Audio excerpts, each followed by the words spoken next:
La entrevista de hoy en Noticias Colombia. 6:34 minutos en Noticias Colombia, quizá una de las caras más amigables, familiares también de los costarricenses en el manejo de la pandemia, muy mediático también en los últimos meses.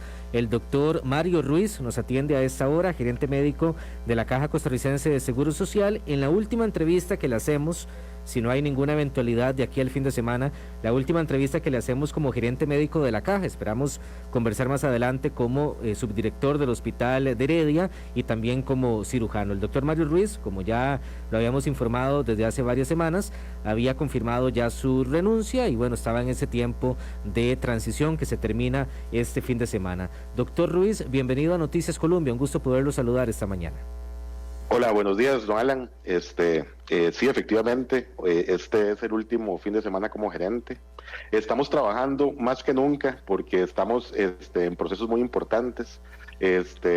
Por ejemplo, el cierre del SEACO, la campaña de vacunación, ya llegamos a más de un 90% del personal, de la población meta, es decir, toda la población de mayor de 12 años, tiene al menos una dosis de la vacuna y más del 73% tiene al menos 2 dosis.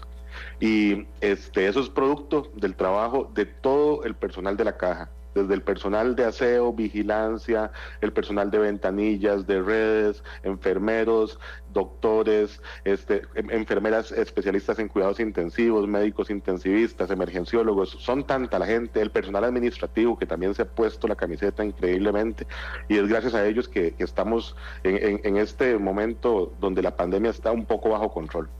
Sí, con números muy positivos. Ese porcentaje de vacunación es muy promisorio para el país también. Tuvimos, por ejemplo, después de tantos meses, una baja considerable en el número de casos. El lunes, por ejemplo, menos de 100 casos nuevos, una cifra que no teníamos prácticamente desde el propio arranque de la pandemia. Don Mario, quería ir por esa línea. ¿En qué estado de la pandemia estamos? Y si el 2022 ya puede ser mucho más esperanzador, promisorio. Se habla de una posible cuarta ola, pero bueno, podría ser que no nos afecte tan fuerte, y por eso decisiones que ha tomado la Caja, me parece que también muy simbólicas, por ejemplo, el cierre del SEACO, que fue un bastión importantísimo en el manejo de la pandemia, doctor. Sí, con los datos del lunes hay que tener mucho cuidado, porque los domingos históricamente son los días en todo el mundo, de hecho en España es muy similar, son los días donde históricamente se reportan menos casos positivos. Entonces, y el lunes se ven los datos reportados del domingo. Entonces es un dato con el que hay que tener muchísimo cuidado porque nos podría dar una falsa sensación de control. Estamos en una pandemia y las pandemias, lo que hemos aprendido es que se comportan en olas, y eso lo hemos aprendido a lo largo de esta pandemia. Las olas dependen del nivel de exposición de las personas, del nivel de movilidad, también importantísimo del porcentaje de vacunación de la población. Ahorita en Costa Rica tenemos un porcentaje de vacunación de más del 90% en la primera dosis en toda la población meta, pero igual hay que poner una dosis de refuerzo, que se pone, inicialmente se está poniendo a los 6 meses, ya aquí la comenzamos a poner en personal de primera línea. El próximo año se va a tener que poner en toda la población, probablemente vamos a tener que poner una dosis de refuerzo, y mientras más rápido se logre poner esa dosis de refuerzo, menos probabilidades hay de que se presente una cuarta ola, pero la posibilidad de que haya una cuarta ola es real. Depende de muchos factores, depende de que no haya una nueva variante también. En Europa, en los países que están teniendo mayor efecto de la cuarta ola en estos momentos son los que tienen una tasa de vacunación baja, sobre todo los países de Europa del Este, Alemania, Austria, y en esos países han tenido que tomar determinaciones drásticas como cierres. Con respecto al cierre del SEACO, don Alan, lo que pasa es que recordemos que en marzo del 2020, cuando tomamos la decisión de reconvertir el CENARE en SEACO, era porque solamente teníamos a nivel de la red hospitalaria 24 camas de cuidados intensivos para pacientes COVID. El CENARE vino y nos aportó 88 camas. Ustedes recordarán, en algún momento uno pensaba que eran muchas camas, después pensábamos que eran muy pocas camas, y se llenaron completamente. Después de que estuvo el SEACO, que sirvió también para tamizar pacientes en los aeropuertos, sirvió también para recibir todos los pacientes que venían repatriados, fueron recibidos por personal del SEACO, pacientes en los puertos, en las fronteras. El personal del SEACO nos ayuda en todas estas tareas, así y además en el SEACO nacieron los equipos ARTE y los equipos Prime, que son los equipos de traslados de pacientes. Se trasladaron más de 10.000 pacientes en estos 20 meses, pacientes que estaban en condición muy delicada. Después ya logramos que la red hospitalaria se fortaleciera con ventiladores, con camas. La torre este del Hospital Calderón Guardia vino a ser como un portaaviones en uno de los momentos más críticos de la pandemia. El Hospital México también, el San Juan de Dios, los hospitales regionales, Heredia, Cartago, Alajuela, el Hospital de Pérez Celedón, Liberia, que hospitales como Nicoya, los Chiles, Upala, todos comenzaron a crecer en infraestructura, lo que les permitió tener pacientes desde leves hasta pacientes críticos. Eso nos permitió que ahora, donde tenemos una presión muy importante de pacientes que requieren rehabilitación, tanto de pacientes que han sobrevivido al COVID, como pacientes que son víctimas de accidentes de tránsito o de derrames cerebrales o de problemas que los dejan con alguna secuela, requieren esa recuperación. Y el SENARE es el mejor sitio de Latinoamérica, y lo digo con mucho orgullo, es el mejor sitio de Latinoamérica para este tipo de recuperación que van a recibir los pacientes. Para darle un ejemplo, don Alan, al corte del 22 de noviembre tuvimos internados en la caja 34.877 personas por COVID. Ayer, gracias a Dios, solamente teníamos internadas 269 personas. Eso quiere decir que le dimos salida a 34.608 personas, el 99.2% de las hospitalizaciones se egresó. Obviamente algunos de estos pacientes desafortunadamente fallecieron, pero esto refleja un poco de la importancia de tener esta posibilidad de rehabilitar pacientes, porque fueron muchísimos los pacientes que estuvieron internados, y además están los pacientes de síndrome post-COVID, que también requieren un internamiento para la rehabilitación. Doctor, entiendo bien esta necesidad de rehabilitación. El SEACO se cierra y se readecúa nuevamente a este proceso de rehabilitación para no volver a ser SEACO. O sea, no se ve en el corto plazo que sea necesario nuevamente la reconversión. Eso ya está completamente descartado, don Mario. El SENARE viene como un SENARE fortalecido. De hecho, va a tener una unidad de cuidados intensivos. Antes no tenía unidad de cuidados intensivos el SENARE. Toda la red de tubos de cobre para oxígeno queda ahí.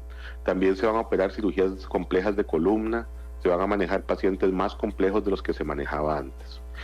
A la Junta Directiva se le presentó una estrategia de escalada y desescalada en conjunto con el Centro de Atención de Emergencias y Desastres, que es liderado por el doctor Daniel Quesada, a quien yo le agradezco profundamente todo el apoyo que nos dio a lo largo de esta emergencia. Esta estrategia, que fue elaborada por muchísimas personas, la doctora Olga Arguedas, doña María de los Gutiérrez, personal de gerencia, de todas las gerencias en realidad, participaron en la elaboración de esta estrategia, que fue presentada en el CCI, lo que es como un círculo que va en dos direcciones. Entonces, ahorita estamos en la dirección en la que todos queremos estar, que es donde los casos están disminuyendo, cada vez hay menos personas hospitalizadas, cada vez hay más personas vacunadas, que eso es muy importante. Las personas que tenían miedo a vacunarse están llegando a vacunarse porque ya vieron que la vacuna más bien le da a uno tranquilidad para poder retomar las actividades. Y los casos vienen para abajo. Entonces, en este momento estamos retomando actividades del sistema de salud para operar todos los pacientes que no hemos podido y darle atención a todos los pacientes de otras enfermedades que también requieren estar hospitalizados. En caso de que los casos comiencen a aumentar otra vez, como está pasando en Europa, la flexibilidad que ha aprendido en este tiempo el sistema hospitalario y el sistema de las áreas de salud, que les va a permitir volver a retomar esas camas. Entonces, inmediatamente tendríamos que habilitar de nuevo espacios para pacientes con COVID. En el caso extremo de que haya tantos pacientes que ni el Calderón Guardia, ni el Hospital San Juan de Dios, ni el México, ni todo el resto de hospitales regionales y periféricos puedan absorber los pacientes, el SENARE tendría que reconvertirse en SEACO, pero es la última opción. Es un caso extremo porque además somos conscientes de que el SENARE en esos momentos va a estar lleno de pacientes que requieren rehabilitación. En esos momentos ya la emergencia se volvió una emergencia diferente. Inicialmente eran solamente los pacientes con COVID más el resto de enfermedades. Ahora son los pacientes con COVID, los pacientes que sobrevivieron de COVID, tienen alguna secuela que requiere hospitalización, más todo el resto de personas que requieren rehabilitación y hospitalización por alguna otra enfermedad. Sí, doctor, ¿se tiene más claro cómo están las listas de espera luego de todo el efecto de la pandemia y entendiendo que la caja tuvo que priorizar la atención, por ejemplo, de pacientes COVID y bueno, los cierres, todo lo que ya conocemos en estos casi 20 meses? Pero sí me imagino la Sí, lista de espera es bastante grande. sí.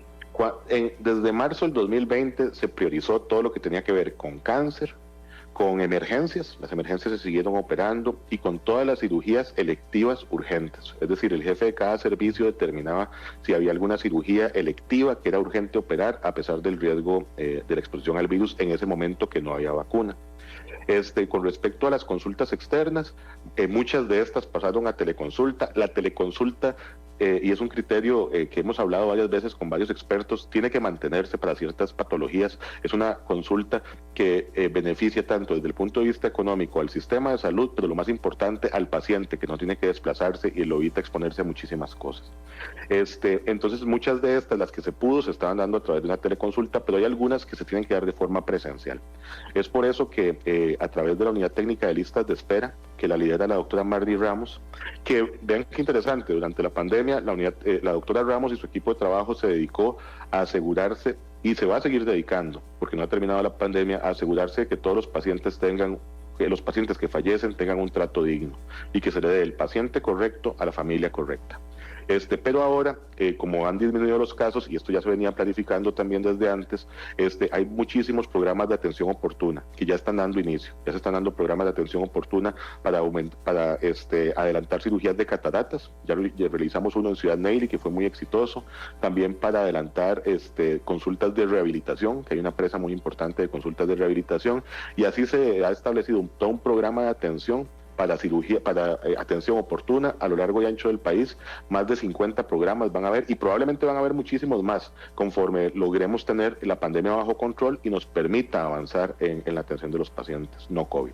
Sí, doctor, acá nos pregunta un oyente por medio de la plataforma 70030303, con la posible cuarta ola, y la intención lógicamente no es alarmar, pero sí que todos estemos prevenidos de lo que está sucediendo en otros países y el riesgo que se tiene. Nos pregunta el oyente, entonces la prioridad tendría que ser en esa atención de la dosis de refuerzo, por ejemplo, hogares de ancianos que fueron los que primero recibieron la vacuna y ya cumplen casi un año de haberla recibido.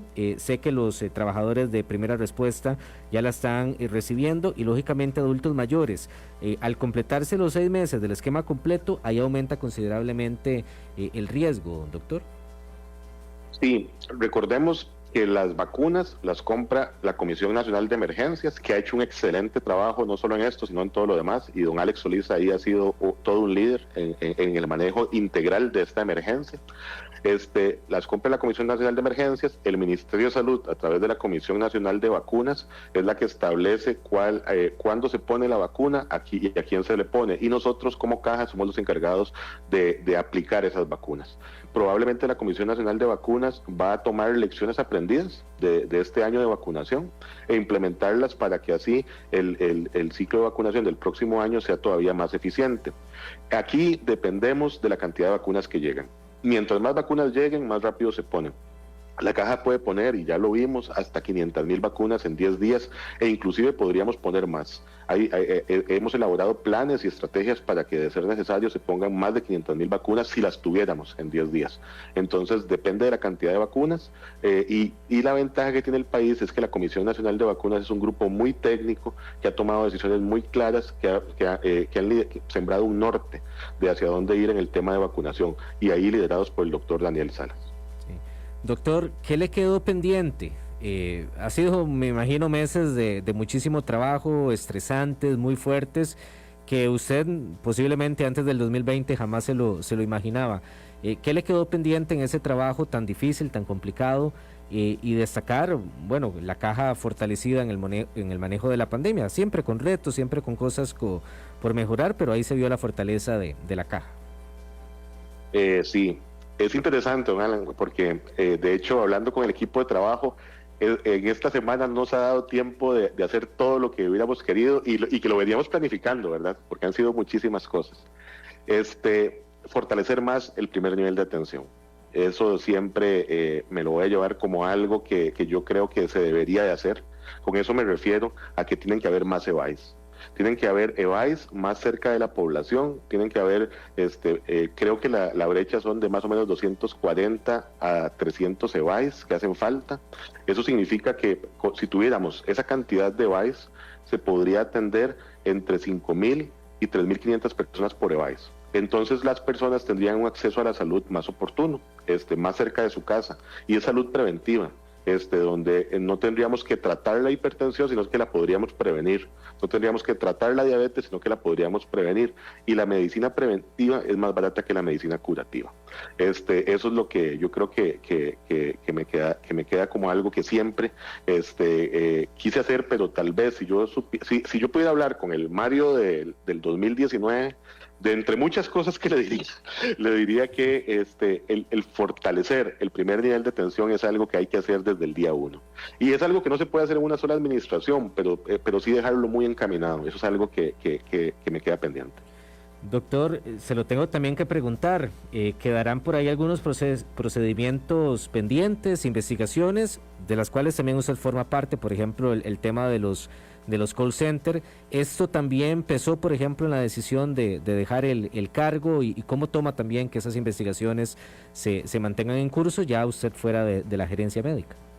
Sí, con respecto a las investigaciones no me puedo referir porque de hecho están en curso, pero definitivamente ha sido los 2 años, bueno, los 3 años en realidad, contando el tiempo, desde que entramos en el 2019 estaban las huelgas de empleo público, después en el 2020 comienza la pandemia, y creo que han sido los 20 meses más trabajados, más sacrificados para todo el personal, no solo para la agencia, para todo el personal, creo que también para todas las familias, y todas las decisiones que se han tomado han sido de buena fe y tratando de que la pandemia afectara lo menos posible a las personas. Pero sí, ya había un momento en que ya lo habíamos hablado familiarmente en el equipo de trabajo, que había que definir una fecha, porque yo creo que no hay cuerpo que aguante más de una pandemia tan larga, donde haya que tomar tantas decisiones pensando en la mejor forma posible, pero sí ha sido épocas muy complicadas. Sí, doctor, finalmente, con su nueva etapa, se ve regresando a la administración, sé que va de cirujano, como subdirector también del hospital de Heredia, pero bueno, algunos lo colocan para otros puestos también en eventuales gobiernos más adelante. ¿Esa es una meta de don Mario Ruiz? No, en estos momentos mi meta es volver a retomar mi vida, volver a ser cirujano, volver a estar con los pacientes en el cara a cara. Vieran que eso es a mí me encanta estar con los pacientes, el poder operar, el poder compartir con el personal del quirófano, el poder ayudar también en áreas administrativas, en ciertas decisiones, pero lo mío definitivamente es la cirugía. Y si algo he aprendido de todo esto es que todo pasa por algo y Dios lo pone a uno en el lugar que tiene que estar, en el momento que tiene que estar. Pero por ahora lo que yo quiero es retomar el apoyo administrativo en el hospital y la cirugía. Don Mario, ha sido muy amable por estos minutos y bueno, a lo largo de la pandemia nos atendió también bastante, siempre a esta hora aquí en Noticias Colombia, eso lo agradecemos, y éxitos en lo que venga también por delante para usted y para su familia. Muchas gracias, don Alan. Y nada más para aprovechar lo que probablemente sea la despedida, yo le agradezco muchísimo a todas las personas que de una u otra forma han participado en la atención de la pandemia, y a las instituciones también, Ministerio de Salud, Comisión de Emergencias, el Ministerio de Seguridad, Migración, no hay institución que no nos haya ayudado a la atención de la pandemia. Le agradezco muchísimo a todo el personal, tanto el del despacho como la Junta Directiva, la Presidencia Ejecutiva, la Gerencia General, las gerencias de la Caja, los directores de los hospitales, directores regionales, directores de sede, y el personal que trabaja ahí el día a día. A ese le agradezco de corazón porque yo sé lo duro que fue. Y me llevo también en el corazón los 33 compañeros que fallecieron. Eso es algo que nunca había pasado en la institución. Son héroes, en realidad. Ellos son los héroes de esta pandemia. Y que por favor la gente se cuide mucho, porque podría ser que haya una cuarta ola, entonces no tenemos que relajarnos completamente. Tenemos que aprovechar este espacio para volver a activar todo lo que se tenga que activar desde el punto de vista económico, pero con mucho cuidado. Sí, siempre con esa responsabilidad. Gracias, doctor, por estos minutos. Feliz día. Hasta luego. Chao. Don Mario Ruiz, el gerente médico de la Caja Costarricense de Seguro Social, gerente médico hasta este fin de semana. Ya luego tomará el puesto el doctor Álvarez, quien era director del hospital de Punta Arenas y ahora nuevo gerente médico ya la próxima semana. De hecho, han estado en ese proceso de transición.